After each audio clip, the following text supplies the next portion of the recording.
Jaunieji Kauno Žalgirio ekipos krepšininkai jau pradėjo pasiruošimą naujajam sezonui. Trenerių Pritovenė ir Nerijaus Navicko prižiūrimi žalgiriečiai nuo rugpjūčio 1 dienos prakaitą lieja fizinio pasirengimo stovykloje Nidoje. Anksčiausiai sezonui pradėjo ruoštis Vytauto Didžiojo universiteto Europos pirmenybėse atstovavę Vaidas Čepukaitis, Vytenis Lipkevičius, Žygimantas Janavičius, Adas Juškevičius ir Šarūnas Vasiliauskas. Nidoje be šių krepšininkų taip pat sportuoja Edgaras Ulanovas, Simas Anderis Venė, Povilas Butkevičius, Adomas Drungilas, Paulius Sorokas ir Marijo Delašas. Prieš 2 metus pirmą kartą legendinės Žalgirio komandos marškinėlius apsivilkęs Juškevičius tikisi sugrįžti į stipriausią Lietuvos komandą. Nors klubinis sezonas Juškevičiui pasibaigė dar gegužę, daug laiko poilsiui 22 metų krepšininkas neskyrė. Su draugais išvažiavom pailsėti užsienį šiek tiek.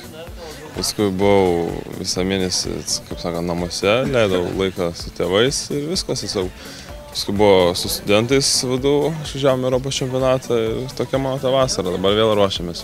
Ne, daug nesivisėjom, dirbom, nes po sezono iškart puolėm biškį padirbėti fiziškai, kad palaikytą, po to gavom truputį pailsėti, po to tas pats vadovų čempionatas ir vėl susirinkom čia, tai tas poilsis labai ribotas.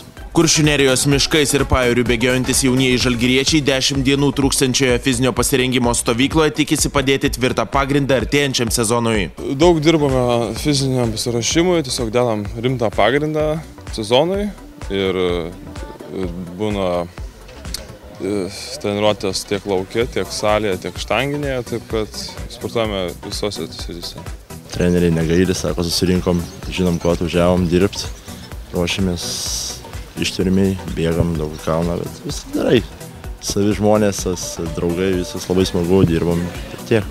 Didžioji dalis jaunųjų Žalgirio krepšininkų artėjantį sezoną veikiausiai žais Kauno komandoje. Visgi tai sportininkams papildomų emocijų nekelia ir jie koncentruojasi tik darbui, o ne mintimis, ar pavyks patekti į pagrindinę komandą. Čia visiems bus suteiktas šansas ir visi nori pasirodyti kuo geriau tiesiog, apie tai daug labai negalvojame, dirbame iš visų jėgų, ruošiamės ir tiek, treneriai nuspręs, kam vieta eiti ten, kam kitur. Kai vertinu galimybės, nežinau, pažiūrėsim, kažką minėjo, kad gal bandys pajungti, pasportuoti, pažiūrėti, kaip atrodom, stengsimės, dirbam tą linkmę ir norisi, aišku, bet žiūrėsim, kaip gausis.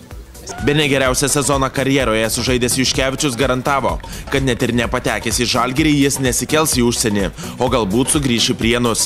Tuo tarpu praėjusį sezoną Šiaulių komandoje praleidęs Janavičius patvirtino, kad į ją tikrai nesugrįš.